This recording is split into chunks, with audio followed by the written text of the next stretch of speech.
Hello! Welcome to Jolog School! So, mag-explain tayo ng koto. Actually, si koto ay merong madaming gamit at madaming ibig sabihin.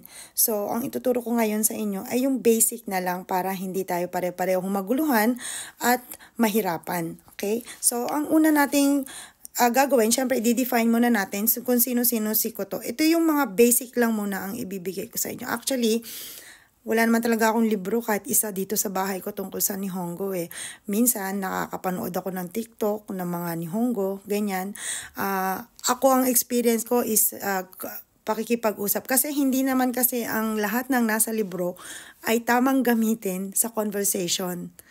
So, meron din tayong mga false dyan. So, hindi ako masyado sa libro. Ngayon, ang i-explain ko sa inyo ay yung experience ko sa pakikipag-usap. So, si koto ay merong basic na gamit na i-explain ko na lang muna sa inyo. Si number 1, ang ibig sabihin ni koto ay about. Si number 2, ang ibig sabihin naman ay thing. Si number 3 naman, ang ibig sabihin naman yan ay paano ko ma-explain to? Decide. Decide na lang, magdidesisyon. Okay? So, yung tatlo na yan, may kanya-kanyang gamit si koto. Lahat yan, koto ang ibig sabihin. Ngayon, unahin muna natin si number 1, si about. So, gamitin natin siya sa mga basic lang muna ituturo ko ha. Actually, marami pang gamit yan. Yung mga manonood sa akin, mag-judge, ay hindi naman yan. Yes, correct. Marami pang gamit yan. Iisa-isahin ko yan sa inyo kung tawagan nyo ko at mag-lesson kayo sa akin, okay? Pero ngayon, para may idea si Kaguma, explain ko lang ng madali, okay? Si number 1 ay tungkol sa about. Si about, si koto nga, pag idinikit mo siya kay mga pronouns, sino ba ang mga pronouns? Yan ay yung sila she, he, they. Ngayon sa Nihongo naman, kare, kanojo, arera wa, aitsu, koitsu. Yan yung mga pangalan ba tawag dyan sa Tagalog? Panghalip pa, pangalan. Bala na kung ano yung Tagalog. Basta pronoun, ang didikitan natin ni koto sa definition number 1 yan ha. So, halimbawa, watashi. Ako na lang muna. Watashi, tas lagyan natin ng no. Watashi no koto. Watashi no koto. Ano ba ibig sabihin ng koto na yan? Diba? About, tungkol sa akin. Yan ang basic ibig sabihin ng koto. Next, punta tayo sa number 2. Kasi marami nang gamit yung boses ko kaya nagmamadali ako. So, number 2, ang gamit ni koto ay thing, bagay. So, bakit ba magiging bagay si koto? Kasi ganito yan. Pag si koto, dinikit naman natin kay verb, kanina dinikit natin kay panghalip, kay ano ba yun? Pronoun ba yun?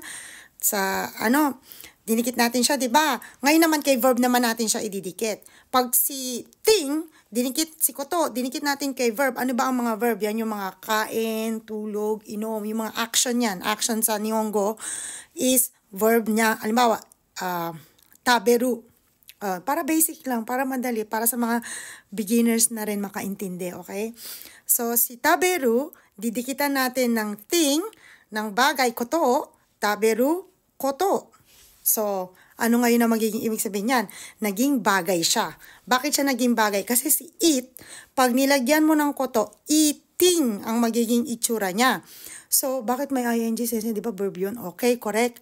Kaso, dinikit na nga natin si koto sa kanya at yung ing na nominalize na siya ng verb. Meron niyang sa mga grammar rules yan. Okay, so, pag dinikit natin si ing kay eat, nagiging bagay siya. So, halimbawa, taberu koto ga suki. Gusto kong kumakain. So, ang ibig sabihin nun, naging bagay si taberu, eating sa English, taberu koto ga suki. Yun ang nagiging ibig sabihin ni number 2 sa thing. Naging bagay si verb.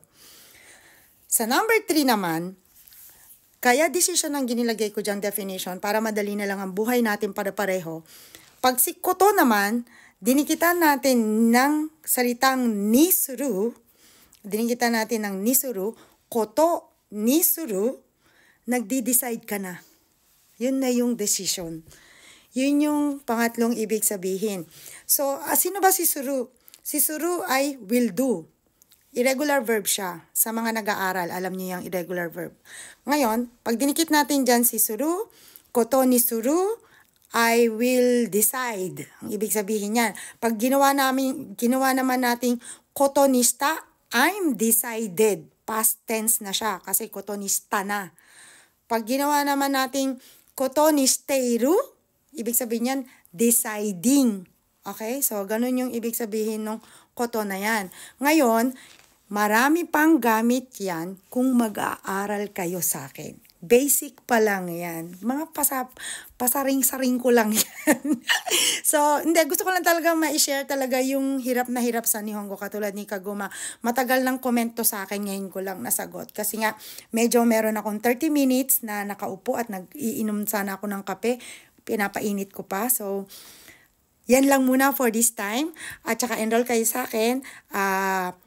Mag-email kayo sa akin sa aking DM or YouTube or Facebook na Messenger Michelle Aika. Okay. Thank you for watching. And sana malinaw ang aking explanation. Bash pa more kung ano.